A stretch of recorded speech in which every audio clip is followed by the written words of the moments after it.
যুক্তরাষ্ট্রের রাজধানী ওয়াশিংটনের একটি হোটেলে হোয়াইট হাউস করসপন্ডেন্ট ডিনারের সময় গুলির ঘটনায় ওয়াশিংটনকে নাড়িয়ে দিয়েছে।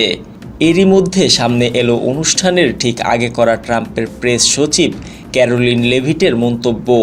ইয়াহুর প্রতিবেদন অনুযায়ী যে হোটেলে হোয়াইট হাউস করসপন্ডেন্ট ডিনার অনুষ্ঠিত হওয়ার কথা ছিল তার লবিতে একাধিক গুলি চালানোর খবর প্রকাশের মাত্র কয়েক ঘন্টা আগে হোয়াইট হাউসের প্রেস সেক্রেটারি ক্যারোলিন লেভিট বর্ণনা করেছিলেন যে সন্ধ্যাটি কিভাবে কাটবে বলে তিনি মনে করেন।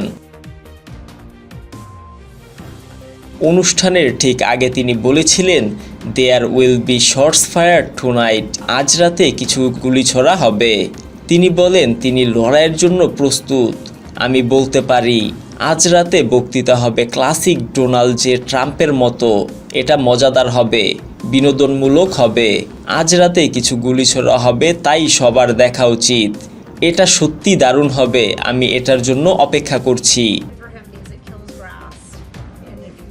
এদিকে তার এই মন্তব্য শুরুতে রূপক অর্থে নেওয়া হয়েছিল, অর্থাৎ ট্রাম্প বক্তৃতা কটাক্ষ করবেন বলে ধরা হয়েছিল। কিন্তু কিছুক্ষণ পরেই ওয়াশিংটন হিলটন হোটেলের ব্যাংকুয়েট হলে সত্যিকারের গুলির শব্দ ভেসে আসে। এতে হল জুড়ে আতঙ্ক ছড়িয়ে পড়ে। গুলির শব্দ শুনে 2000 জনেরও বেশি অতিথি চিৎকার করে মাটিতে শুয়ে পড়ুন, মাটিতে শুয়ে পড়ুন বলতে থাকেন। অনেকে টেবিলের নিচে আশ্রয় নেয়। ওয়েটাররা ছুটে হলের সামনের দিকে চলে যান। সিক্রেট সার্ভিস দ্রুত president Trump, first lady Melania Trump এবং কয়েকজন শীর্ষ মন্ত্রীকে সরিয়ে নেন। এর কিছুক্ষণ পরেই বন্দুকধারীকে আটকের দাবি করেন ট্রাম্প। তবে সেসব ছাপিয়ে এখন আলোচনায় লেভিটের সাক্ষাৎকারের ভিডিওটি সোশ্যাল মিডিয়ায় ভাইরাল হয়ে গেছে। এক্সে এটি 40 লাখেরও বেশি বার দেখা হয়েছে। এক ব্যবহারকারী লেখেন, এটা অদ্ভুতভাবে সত্যি হয়ে গেল।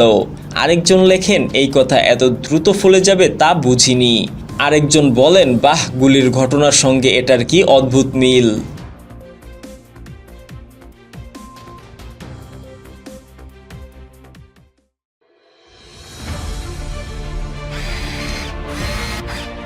আলোতে থাকুন, ফোকাসে থাকুন, হাত রাখুন প্রজন্মের হাতে।